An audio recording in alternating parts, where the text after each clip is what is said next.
Dan rangka memperingati Hari Diabetes Sedunia yang jatuh setiap tanggal 14 November, tahun ini mengusung tema Akses to Diabetes Care atau akses ke perawatan diabetes. Hari ini kita akan ngobrol bareng tentang mitos dan fakta diabetes bersama Dr. Widiawati, SPPD. Selamat pagi Bu Dokter. Pagi, apa kabar? Sama-sama, kabarnya baik ya, Alhamdulillah. Dr. Widiawati merupakan dokter spesialis penyakit dalam dan wakil direktur pelayanan medik dan keperawatan di RSUD Dr. Emilius Bengkulu. Benar ya dok ya? Iya. Ya benar baik. Iya. Dok, hari diabetes setiap tanggal 14 November. Bisa diceritakan sedikit dok, sejarah kenapa tanggal 14 November itu ditetapkan sebagai hari diabetes? Oh ya, sejarah ditetapkannya tanggal 14 November itu sebagai hari diabetes karena memang itu menghargai atau menghormati orang yang menemukan insulin, yaitu Bapak Sir Frederick Granbenting. Jadi karena beliau yang menemukan, kita apresiasi dengan memberikan penghargaan. Jadi ditetapkanlah tanggal 14 November sebagai hari diabetes sedunia. Oke, jadi sahabat SME sekarang tahu bahwa tanggal 14 November itu sebagai hari diabetes ditentukan karena hari lahir penemu insulin. Iya, benar, benar sekali. Oke. Dok, temanya tahun ini mengusung tema Akses to Diabetes Care. Itu sebenarnya temanya ingin menjelaskan apa itu, Dok? Ya, sebenarnya akses to diabetes care itu adalah bagaimana orang tuh tahu kalau sudah menderita diabetes apa yang harus dilakukan, strategi untuk edukasi selama pengobatan di rumah ataupun nanti dalam masa perawatan di rumah sakit gitu. Jadi, Iya. karena perawatan untuk pasien diabetes itu berkelanjutan. Iya, berkelanjutan seumur hidup. Jadi penderita diabetes itu harus tahu. Dan pertama, penderita diabetes itu harus menerima kenyataan bahwa saya menderita diabetes dan saya menikmatinya. Kalau orang penderita diabetes tidak menikmatinya, otomatis dia merasa beban. Iya. Jadi itulah bagaimana cara kita membuat orang menderita diabetes itu nyaman walaupun dengan kondisi menderita sakit diabetes. Iya, merasa nyaman Iya. dan menerima kondisinya. Iya, itu Lalu penting nanti sekali. baru terapinya. Iya, itu yang penting sekali kita edukasi terhadap penderita diabetes. Oke, baik dok. Kita masuk ke mitos dan fakta. Iya. Ini diabetes ini banyak sekali mitos dan faktanya berkembang di masyarakat ya dok. Ya? Iya, Kita banyak juga sekali. pernah dengar ya dok. Iya. Ya, beberapa dia. Ini salah satunya yang sering kita dengar katanya penderita diabetes itu nggak boleh minum nasi yang panas, harus makan nasi yang sudah dingin.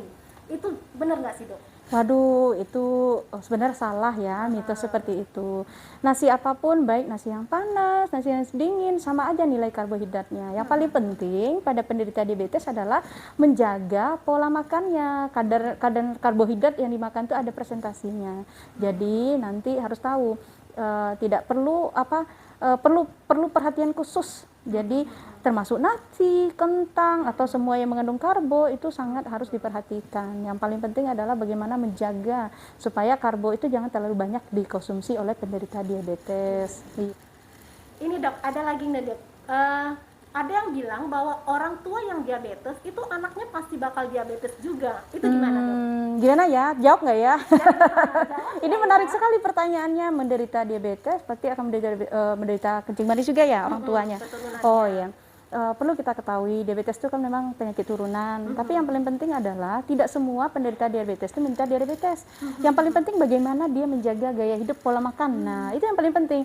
Misalnya ibunya menderita diabetes, anaknya menjaga gaya hidup, pola makan dengan benar, insya Allah dia nggak akan diabetes. Tapi belum tentu orang yang tidak diabetes tidak menderita diabetes, asalkan dia mentaati pola makan yang tepat dan benar. Itu aja dari semuanya. Gitu. Iya. Jadi ada benernya ya dok, orang tua diabetes anaknya bisa terkena diabetes. Iya, bisa. Tapi bisa juga tidak, tergantung gaya hidup, Pola makan itu yang harus gitu. diperhatikan. Itu jadi yang harus diperhatikan. Iya, ya, benar. saya lihat.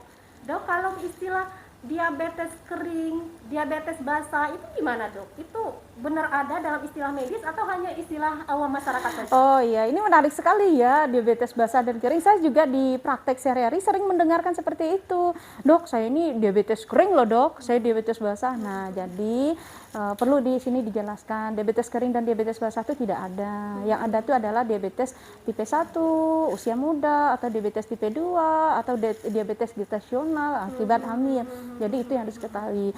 mungkin orang awam tuh mengetahui karena ini ada luka nih, luka borok nih, jadi saya diabetes basah. gitu ya. Ini saya nggak luka nih, saya diabetes tapi diabetes kering. Jadi yang paling penting dari semua adalah bagaimana pasien yang menderita diabetes itu melakukan terapi yang tepat sasaran. Sasaran tepat dari semuanya. Jadi seandainya kita menderita diabetes, kita harus punya satu nomor kontak person dokter. Nah, jadi pada saat waktu-waktu kita punya stik gula darah kita tinggi, bisa call and friend. Nah, sekarang nih call and friend ya, atau telemedicine, bisa menghubungi dokter yang rasanya kita bisa percayai, atau dokter-dokter praktek atau dokter-dokter klinik yang kita selama ini konsultasi. Jadi harusnya diabetes itu bersahabat, penderita diabetes bersahabat dengan dokter-dokter yang ada tempat mereka praktek selama ini. Itu yang paling penting ya Mbak ya. Oke. Oke, jadi diabetes basah, diabetes kering dalam medis itu nggak Nggak ada. Ya, itu hanya istilah masyarakat saja. Iya, ya. benar. Tapi lebih kepada diabetes tipe 1, tipe 2 gitu Ya, kan ya. diabetes gestasional atau diabetes karena lainnya. Jadi harus diperhatikan itu. Oke, dan juga penderita diabetes harus memiliki nomor kontak dokter spesialis penyakit dalam yang Selama ini tempat berobatnya menjadi tempat gitu. berobatnya untuk konsultasi setiap saat bila dibutuhkan. Iya, Ya. benar, Oke, benar. Dok, masuk ke yang mitos dan fakta selanjutnya. Iya, Mbak. Katanya kalau makan terlalu banyak gula, apakah itu permen, coklat dan sebagainya, itu penyebab diabetes. Apa benar gitu, Dok? Nah, ini ya penyebabnya. Tapi ini harus kita perhatikan. Tadi kita udah jelaskan dari awal, kalau gaya hidupnya tidak tepat dan benar, pasti sesuatu yang berlebihan itu pasti berakibat terhadap penyakit tertentu. Tidak menutup kemungkinan dia akan penderita diabetes atau penderita kencing manis. Jadi hati-hati dalam mengkonsumsi makanan. Sebaiknya kalau orang yang senang mengkonsumsi coklat, gula atau apa-apa, harus diperhatikan. Pertama, apakah kita ini ada keturunan kencing manis atau bukan. Jadi intinya kalau mau mengkonsumsi segala sesuatu harus diperlukan dengan waktu atau kapasitas yang secukupnya saja. Jangan berlebihan. Kalau berlebihan nanti berakibat atau berefek terhadap penyakit-penyakit yang seharusnya kita tidak dapati. Jadi yang paling penting, segala sesuatu berlebihan juga akan berakibat buruk buat kesehatan kita sendiri. Jadi intinya sahabat RSMJ, segala sesuatu itu tidak boleh berlebihan. Iya, benar. Penderita diabetes tetap boleh mengkonsumsi gula, tetapi dalam kadar yang diatur ya, Dok ya. Oh, bukan maksudnya gitu. Kalau yang penderita diabetes, mereka itu ada gula khususnya. Oh, ada gula khususnya. Kalau yang tidak diabetes, kan tadi kita bercerita nih, orang yang non diabetes, dia boleh mengkonsumsi gula banyak-banyak. Nah, itu yang harus kita perhatikan. Awalnya memang tidak menderita diabetes, tapi lambat laun gaya hidup yang tidak tepat, kadar gula yang berlebihan dalam tubuh merusak pankreasnya, sehingga itu yang akan menyebabkan salah satunya menyebabkan orang akan menderita diabetes atau kencing manis. Iya. Itu baru itu. Iya. Terutama untuk yang sudah ada faktor keturunan Iya, tadi ya, Dok, faktor ya. keturunan. Jadi harus hati-hati. Misalnya kita udah punya nih bapak atau ibu kita menderita diabetes. Mulai sekarang kita harus waspada. Pola makan atau gaya hidup kita harus juga diperhatikan. Itu yang paling penting. Makasih. Baik. Dok, masih ada lagi nih, kita lanjut. Makin seru ya. Makin seru ya. Ya, jadi Iya. semakin sahabat RSMJ semakin tahu banyak nih tentang diabetes. Katanya diabetes dapat ditularkan. Bener nggak sih, Dok? Oh, ditularkan ya. Saya juga, ini pertanyaannya menarik sekali buat saya nih. Ditularkan seperti apa? Kayak kita penyakit virus ya, kayak jadi enggak. Penyakit diabetes itu tidak ditularkan. Penyakit diabetes itu disebabkan oleh bisa dari keturunan, bisa dari gaya hidup. Jadi titik beratnya di semuanya adalah gaya hidup kita sendiri. Bagaimana kita mengatur atau mengolah pola makan kita sehari-hari. Jadi itu yang paling diperhatikan. Tidak ada diabetes itu keturunan. Oke, terima kasih. Jadi poinnya sahabat RSMJ bahwa diabetes mellitus itu bukan merupakan penyakit Keturunan. bukan merupakan penyakit Bukan menular. penyakit yang menular ya. Bukan Iya. penyakit menular. Bisa diturunkan dari genetik, bisa juga dari pola hidup dan gaya hidup dan pola makan. Iya, Gitu ya, Dok, ya. iya. Dok, tahu hewan ubur-undur, Dok? Tahu. Undur-undur. Tahu. Hewan undur-undur Iya. ya, itu yang apa ya? Yang mundur gitu ya, jalan gitu ya. Iya, iya. Nah, ini di tengah masyarakat saya sering juga itu dengar, Dok, katanya mengkonsumsi hewan undur-undur itu dapat menyembuhkan diabetes. Benar nggak sih, Dok? Wah, itu menarik ya. Kalau untuk menyembuhkan, saya sampai saat ini harus dilakukan penelitian ilmiah ya.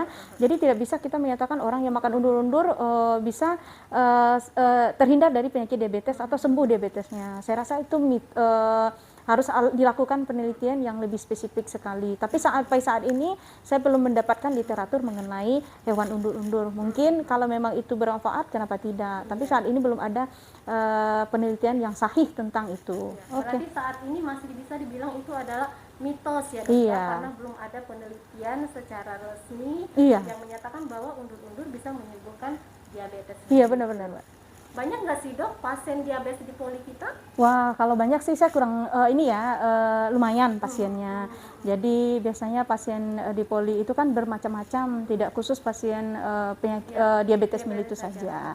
Itu strateginya gimana dok? Kiat-kiatnya gimana kepada pasien kita agar untuk dia menjalani penyakitnya sehari-hari ini? Strategi untuk diabetes ya? Diabetes. Oh iya, strategi untuk pasien diabetes yang paling penting adalah bagaimana kita melakukan edukasi.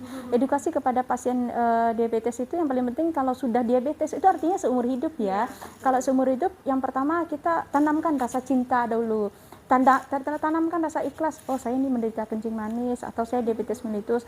Kalau kita sudah ikhlas, insya Allah itu akan berjalan lancar. Nah, tinggal strateginya makan obat teratur, kontrol teratur, gaya hidup atau diet yang tepat dan benar setelah dikonsultasikan dengan dokter ahlinya. Jadi itu yang paling penting sekali. Terus yang tidak lupa, harusnya pasien diabetes itu kita harus ini kan punya strategi gitu.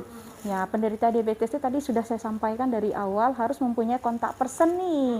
Dokter siapa yang kira-kira selama ini hubungin. Misalnya pada kondisi tiba-tiba nih pusing, keringat dingin. Bisa aja pasien diabetes itu makan obat ya, atau mau mengkonsumsi obat atau injeksi insulin, tapi dengan dosis kadang yang ada yang ketinggian, tiba-tiba dia senyap, keringat dingin, berdebar-debar atau apa. Nah, bisa terus dengan cara begitu diabetes itu mereka harus mempunyai salah satunya, harusnya penderita diabetes harus mempunyai stik gula darah sendiri. Pada saat dia keringat dingin atau pusing atau apa, silahkan langsung lakukan pemeriksaan sendiri.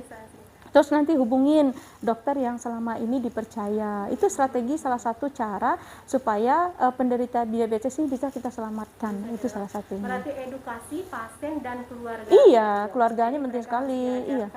Di rumah bagaimana cara untuk mengecek Gula darahnya, iya. Perawatan sehari-hari. Iya, itu penting sekali. Iya. Dok, aduh luar biasa. Ini udah banyak sekali yang kita makan. Tapi sayang sekali karena waktunya terbatas. Nanti lain waktu mungkin kita ngobrol bareng lagi ya dok. Iya, siap. Oke. Jadi semakin banyak informasi kesehatan yang bisa sahabat RSMY terima. Dok, sebelum kita tutup mungkin ada closing statement dari dokter mengenai diabetes mellitus? Iya, closing statement untuk penderita diabetes adalah yang paling penting sadari bahwa kita menderita diabetes. Yang kedua, kontrol teratur kepada dokter yang selama ini tempat rujukan. Yang ketiga, pola makan atau gaya hidupnya harus diperhatikan. Jadi dengan mencintai, sudah merasa saya menderita diabetes, terus kontrol teratur, insya Allah semuanya bisa berjalan dengan baik. Ingat, penderita diabetes adalah bagian dari kita sendiri. Penderita diabetes adalah bagian masyarakat luas. Penderita diabetes adalah cinta kita semua untuk menyelamatkan bagaimana masa depan atau hidupnya lebih produktif lagi. Itu yang paling penting buat saya. Terima kasih. Baik, terima kasih Bu Widya. Terima kasih sama-sama Mbak. Iya. Baik sahabat RSMY, itulah tadi ngobrol bareng kita dengan Dr. Widyawati SPPD mengenai mitos dan fakta diabetes. Tadi juga sudah banyak ilmu yang Dr. Widyawati berikan untuk kita semua. Terima kasih atas perhatiannya. Sampai jumpa. Dadah. Salam sehat. Oke.